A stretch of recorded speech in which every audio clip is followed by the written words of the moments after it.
关注腾讯动漫 APP， 肩部作品更新中。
不是挺流畅吗？什么时候掌握的拨转四盘？什么时候？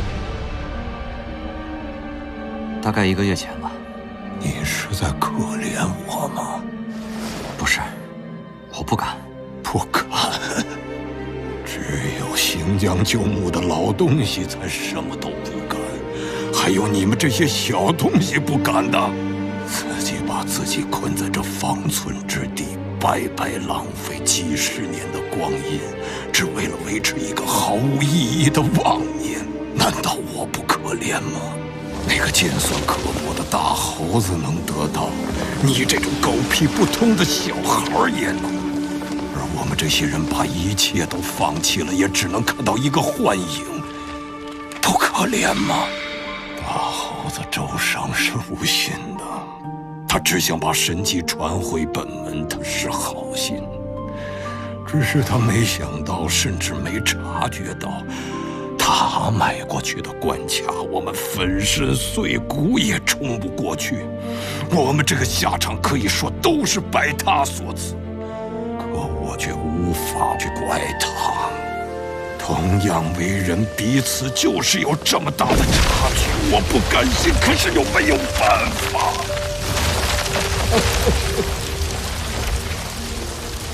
不可怜，道理您都明白，这有什何必？道理谁都懂，可真能做到的又有几人呢？直到现在，我才壮着胆子讲一句：我领悟了这些道理，全部的我，每一寸都领悟了。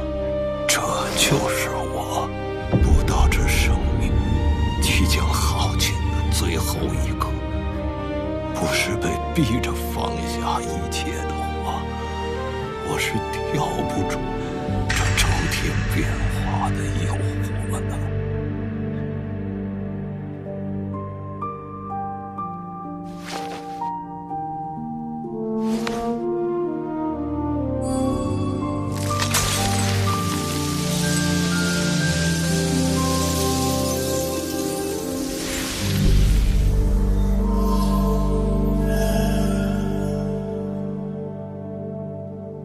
行了，太师爷，既然您是这么个说法，我也就没什么可问的了。小王爷，还记得当初你跪在真武大帝面前，你想知道自己是个什么东西，有答案了吗？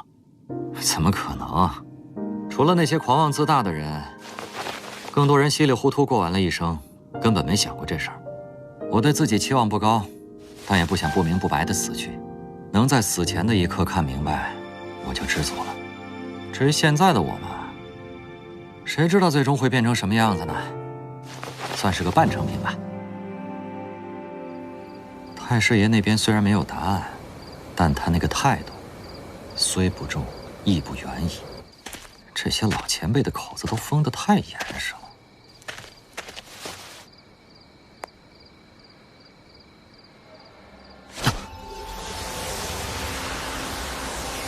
王大师，这个声音，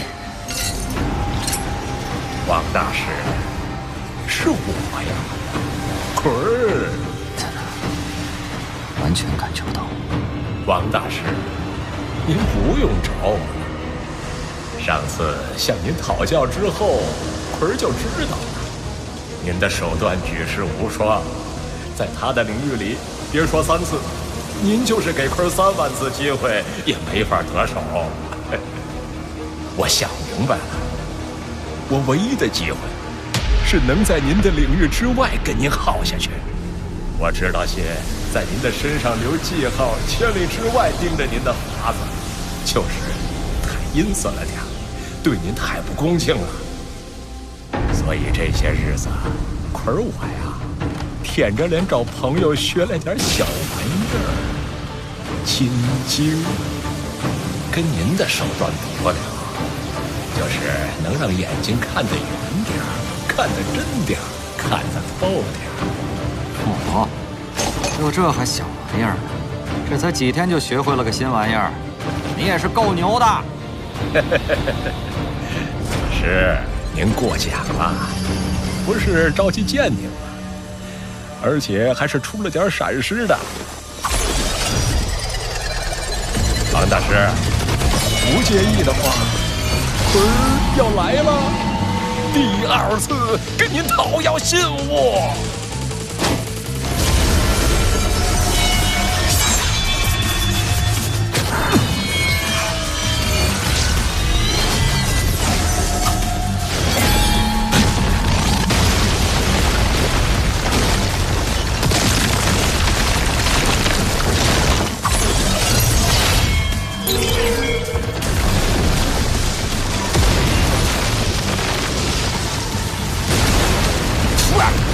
这边哪来这么多水呀？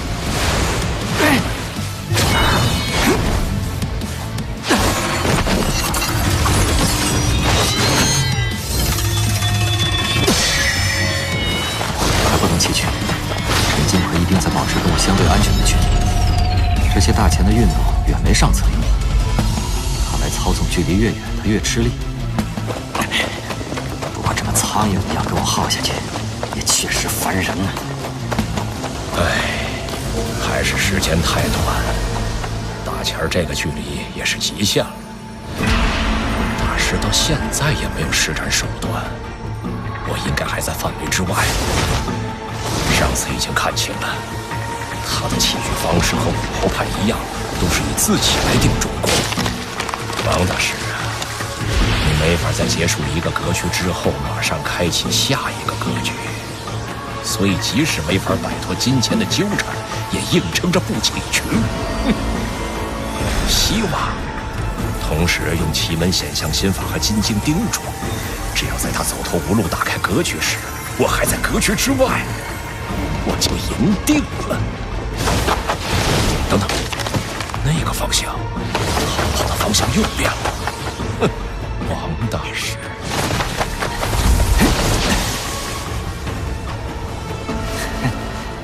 我还真是厚道啊，坤儿爷，这要是换了我认识的那个人，您早就被玩残了。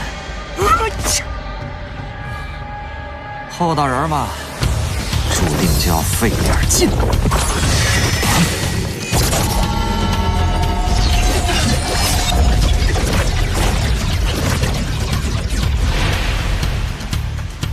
用出来了！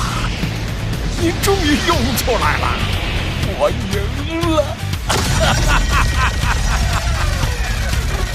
你结束这个格局的那一刻，就是我胜利的时候。厉害呀，王大师！以我对乱金矿的了解，这6枚大钱的分量，绝对比我本人要重得多。您不是费力镇住他们，而是收入门中，让其在阀门中流转。厉害，厉害呀！可爷，您就别跑了，您也一代宗师，打法别太猥琐了。来吧，出来见见。什么宗师？在您面前，坤儿就是个小孩子。小孩子，小孩子，您可不配。哎，这词儿怎么有点熟呢？得嘞，反正您是打算给我耗下去呗，那咱就看看谁有耐心吧。小小的这儿啊，四四方方，东汉蔡伦造纸张啊，南京用它报绸缎，北京用它来报文章啊，此纸落在我的手，张张报的都是13项啊。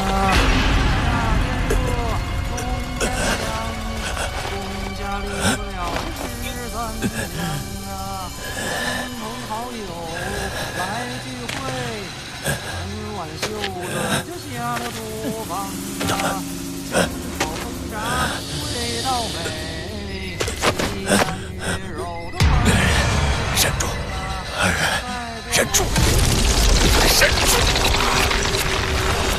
老君的艰难将啊！他弄的神仙来拜访，往上靠近是对的。王大师没有一上来就把法阵的范围开到极限。哎，没在吗？官爷，你也太小心了吧！小心驶得万年船。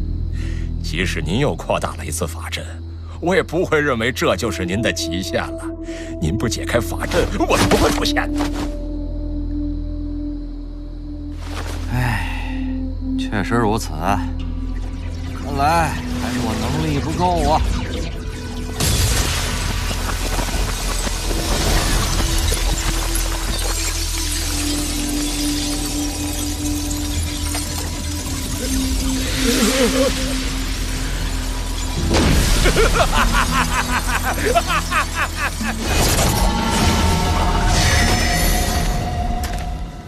王大师，虽然坤儿这么做算是取巧，不过胜负已分。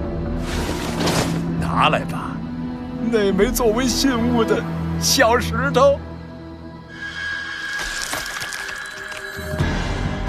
二爷，您猜对了，在2局之间，我确实需要10来分钟的休息。如果我不想受内伤的话，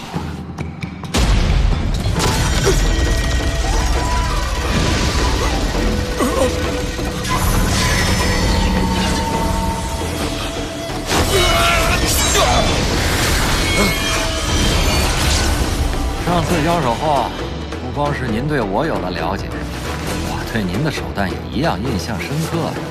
对您下手是费力不讨好，该针对的是您的金钱。来，您试试，用5枚大钱给我施展下6爻金钱科。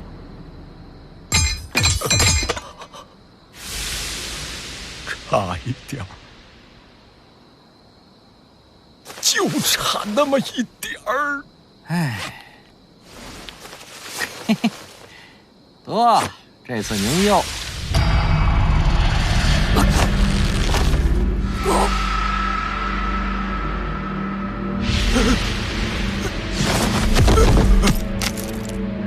大师。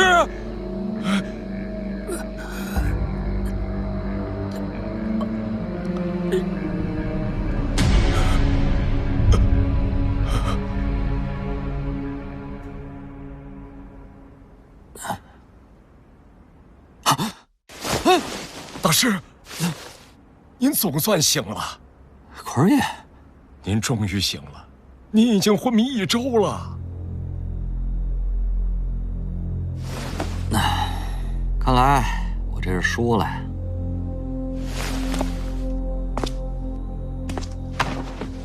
大师，这是您的衣服，您的包，我也替您取回来了。啊，坤儿爷，这是我叫来徒弟给放回去的，我全程都没有沾手。大师，咱们的赌约还没有完成。得嘞，既然您这么敞亮，我等着您第3次出手，胜负各安天命。哼！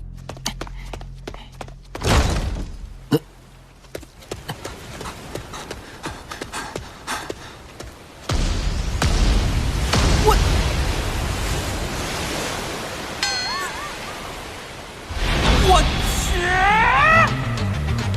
王大师，我知道凭我自己的能力，绝对没办法从您手里拿到信物，我赢不了，我赢不了啊！坤儿爷，让我说您什么好呢？啊，您可真能作妖啊！难为您找着这么个地方了。大师，你就看在我心诚的份上，把绝技传给我吧。我现在真有点不想跟您废话了。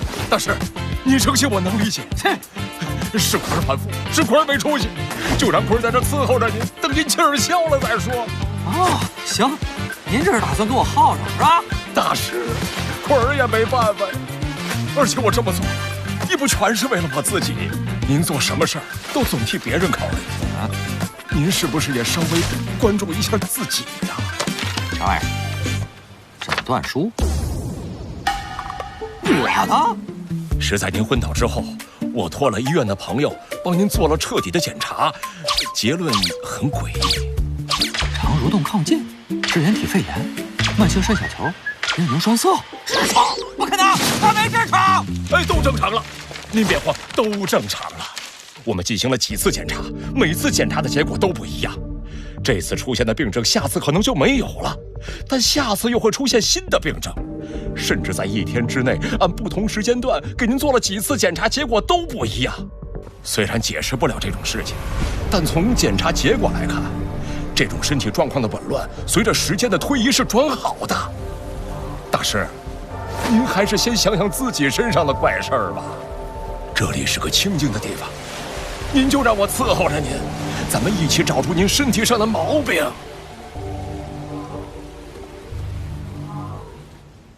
您拨打的电话暂时无法接听。这货1个月都联系不上，还有那个诸葛青也是，公司不会还没放人吧？走吧，陆家兄妹会和咱们会合。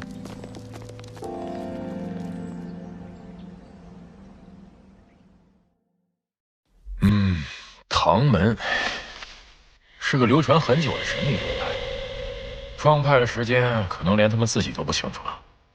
唐门不共组织，创派人据说是位女性，但也无法考证，只知道最初唐门门人全姓唐，所以呢，与其说是个门派，不如说是个宗族。大概400多年前，唐门破除了只收唐姓的规律，从此唐门真正成为了一个圈里人都没法忽视的大势力。之后，唐门分为内外2门，内门由唐姓子弟组成，外门则是外姓之人，内外门分别极为严格。唐门的绝技丹式，更是只有内门之中的少数人才有资格修炼。不过，从那位异姓掌门兼丹式的掌握者杨烈看，内外门的差异早就形同虚设了吧？张楚岚要来了。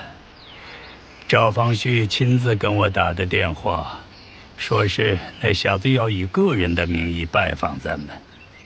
个人名义？个人名义要他赵方旭亲自打电话知会？那不见。切，有赵方旭电话了，一个小孩想见咱们还推脱什么？要是他能到这儿，咱就见。唐明，您说。一定不要把张楚岚要来的消息告诉孩子们。明白。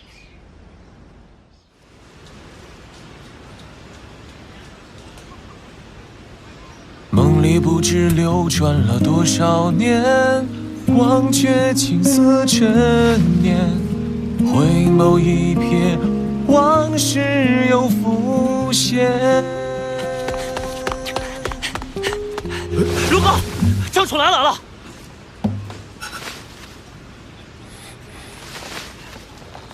什么情况？明叔说的，张楚岚要来咱们唐门，快到了。这小子居然还敢来！没说他，好几个都愿意一起搞他。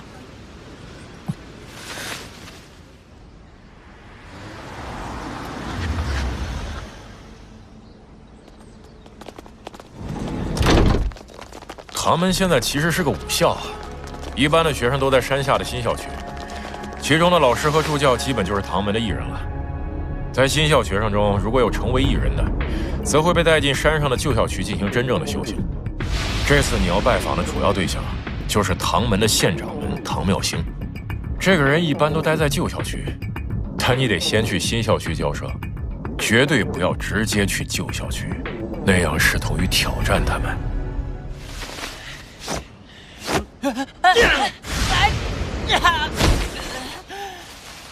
王叔，您真是岁数大了哈！这小子照片在您传达室贴多久了？禁止这小子踏进校园半步，您怎么忘了？哎，我就是个慕名而来的求学人士了，怎么能这样对我呢？少废话，我们太知道你是谁了。王振秋不得入内，这是校训，知道吗？口都能进吗？哎，你说咱们怎么摊上这么个玩意儿啊？还有比他更不要脸的吗？那个，唐门武术学校是这儿吧？你谁啊？这里有位唐文龙吧？等等，一连赏相，四爷妹妹头，你是张楚岚！你可来了！你可无聊死我了！大哥，我也是个无聊的人，放过我吧。张楚岚，你还有脸提龙哥？怎么不能提？我跟龙哥不打不相识，还挺有缘嘞。哦，来，跟我来。还有那个王振球，也跟这小子一路上。啊，不是想进来吗？一起来。